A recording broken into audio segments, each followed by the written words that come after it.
यहाँ आपको अपडेट करेंगे। सुप्रीम कोर्ट में नैब तरमीम के खिलाफ इमरान खान की दरखास्त पर समाअत 4 अप्रैल तक मुलतवी कर दी गई। चीफ जस्टिस ने रिमार्क्स दिए कि नैब तरमीम ने कानून का दायरा बढ़ाने के बजाय महदूद कर दिया है। मजीद जानते हैं डॉन न्यूज के नुमाइंदे हसीब भट्टी से। जी हसीब, अपडेट कीजिएगा।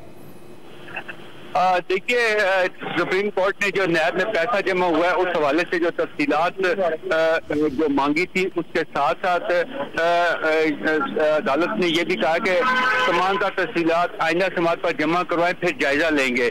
चीफ जस्टिस ऑफ पाकिस्तान ने कहा कि यह कहा जाता है कि नैब ने गुज़श्ता सालों में रिकॉर्ड रिकवरियां की हैं। नैब तरमीम से अब तक बेनामी और आमदन से ज़ायद असासे साबित करना नैब की जिम्मेदारी है। नैब तरमीम के मुताबिक बेनामी के माली अदायगी का सबूत भी नैब ने देना है।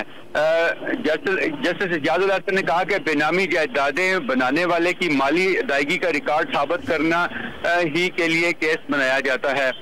नैब कानून के मुताबिक बेनामी दार में सिर्फ खावंद या अहलिया रिश्तेदार या मुलाजम हो सकते हैं। नैब तरमीम ने कानून का दायरा बढ़ाने के बजाय महदूद कर दिया है। प्रोसिक्यूशन किसी सूरत बेनामी प्रॉपर्टीज को साबित नहीं कर सकती जब तक मुतासरा फरीक सबूत न दे। वकील मखदूम अली खान जो हुकूमत के वकील है, उनका कहना था कि इस तरमीम का मकसद ये है कि नैब किसी पर बेवजह इल्जामात करके कार्रवाई न करे। तरमीम के बाद नैब को किसी पर इल्जाम आयद करने से पहले ठोस सबूत देना होंगे। जी ठीक है, बहुत शुक्रिया हसीब भट्टी अपडेट करने के लिए।